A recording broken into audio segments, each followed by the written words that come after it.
So those of you who have been watching WWE SmackDown, particularly these past couple of weeks, you would have seen that Matt Cardona made his return to WWE, of course, formerly known as Zack Ryder, and really made a big career for himself on the indies after he was let go from WWE as Matt Cardona. He went on a crazy run, won loads of titles, had loads of great matches, and, sort of built himself up as this guy who's one of the biggest names. Now that Cody Rhodes was at AEW off the indies, Matt Cardona made his name as basically the guy who's trying to be the biggest name on the indies.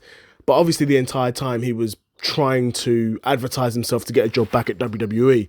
And honestly, when I was thinking, okay, WWE have signed Matt Cardona back. This is one of the biggest free agent signings that WWE could possibly have made. And they come back. First match he's booked in a 50-50 match against Kit Wilson.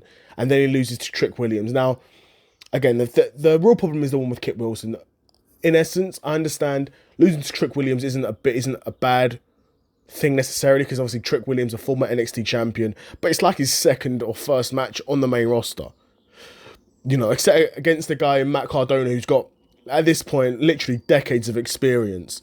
He shouldn't really be losing to a guy like Trick Williams. But it is what it is, he did. But it's more so the loss against Kit Wilson, where you're like, damn, Kit Wilson, this dude's a jobber, bro. Low-key, Kit Wilson's a lower mid-card jobber.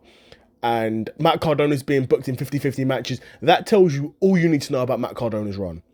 They're not treating him like a big name. They're not treating him like a star. They're not treating him like the biggest free agent signing WWE could have possibly made, like he is, or was, or deserved to be.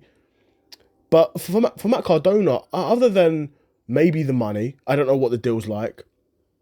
Other than the money, why would you take this deal? Because you're not coming back and even being put in a better role than what you was in previously. Before, you were treated like a lower mid card guy, and you just went for years and years, had some great matches just to come back and be in the exact same position. It just feels kind of pointless to me.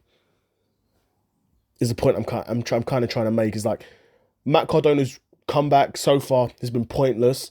Why he came back and couldn't have gone back to try and do something in the NWA, TNA. AEW is probably, a touch too high level for him to go and be a big star. But TNA, he could be a star in TNA. He could be an upper mid-card guy. He could probably be a main eventer in TNA. He was a main eventer in NWA. But, hey, man, I mean, Matt Cardona, he's spent a long time away, built himself up, built a brand for himself, built a name for himself, proved that he's able to sort of, headline these cards, sell some tickets. At the independent level, to be able to sell tickets and get bums in seats is no small feat.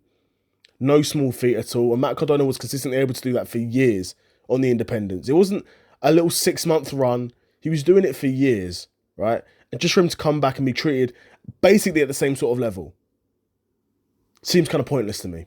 But yeah, let me know what you guys think of Matt Cardona's run back in WWE so far.